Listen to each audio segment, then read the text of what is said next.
Ok, io sono il maestro Enrico Randi, questo è il movimento numero 2 della forma Tuojan Yema, cavallo selvaggio, che presenta movimenti estratti dalla Lao Jai Lu, dello stile Chen. Questo movimento è il numero 2 e si chiama Jingan Do Dui, che praticamente vuol dire l'aiutante del guerriero di Buddha, pesta nel mortaio. Allora, siamo arrivati alla fine del movimento numero 1, Tai Chi Shi, in questa posizione. Ok, adesso alzo le due braccia verso sinistra, senza ruotare troppo il corpo e tantomeno senza piegarmi. La posizione, come abbiamo detto, rimane sempre quella, su, così. La distanza fra le due mani è la distanza che ci può essere fra un gomito e il polso. Ok. Poi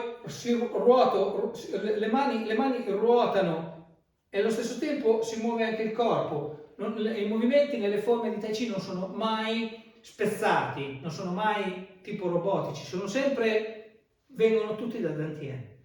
L'unificazione del corpo è uno dei principi fondamentali, quindi quando vado non è che giro le mani e poi giro il corpo, ma deve essere una cosa, devono essere dei movimenti coordinati fra loro.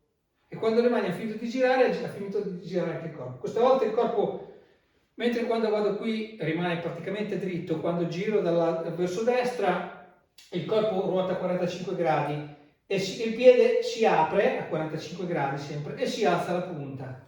Ok, porto il peso sul piede destro, mi radico, sempre in questo modo, con Mingmen leggermente in fuori e il bikeway in alto, mi radico e poi dopo faccio il passo. Il piede si alza allo stesso modo di Tai Chi Shi, quando l'abbiamo alzato così, cioè senza fare questo o niente, semplicemente si alza mantenendo la parte sotto rilassata a 90 gradi. Quando alzo il piede guardo in avanti, perché devo sempre guardare nella direzione in cui andrò a fare il passo. Passo. Il passo in avanti tocca sempre prima col tallone e poi si appoggia il piede. Dopodiché mi rilasso. Poi vado un attimo indietro, non troppo, devo rimanere sempre all'interno del mio cerchio di forza, diciamo, che è quello, non devo oltrepassare il ginocchio. Non devo oltrepassare il ginocchio. Intanto sposto il peso in avanti. Ok, quando lui è finito, mi giro il corpo 45 gradi verso sinistra, 45 gradi verso destra, sposto il peso 45 gradi a sinistra. Mentre faccio questo, la mano dietro, la mano destra rimane indietro, mentre la mano sinistra va davanti, diciamo all'altezza un po' del mento. Ok, a questo punto devo coordinare vari movimenti. Questa mano fa il cerchio e torna indietro e questa mano viene avanti insieme alla gamba che fa un passo vuoto perché appoggia solo la punta, in questo modo.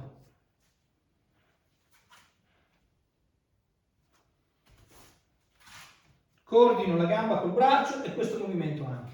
Ok, adesso mano destra va su, mano sinistra va giù, la mano destra va a pugno, mano sinistra si gira per raccogliere il pugno, il piede rimane sempre vuoto, cioè appoggiato con la punta leggermente avanzato rispetto al sinistro che ha il 90% del peso. Giù, raccoglie il pugno, poi la seconda volta alzo la gamba, coordino il movimento del pugno che va su e del ginocchio che si alza, il pugno va fino di fronte al viso, all'altezza del naso, e poi stampo il piede per terra e allo stesso tempo rivado nella mano sinistra col pugno.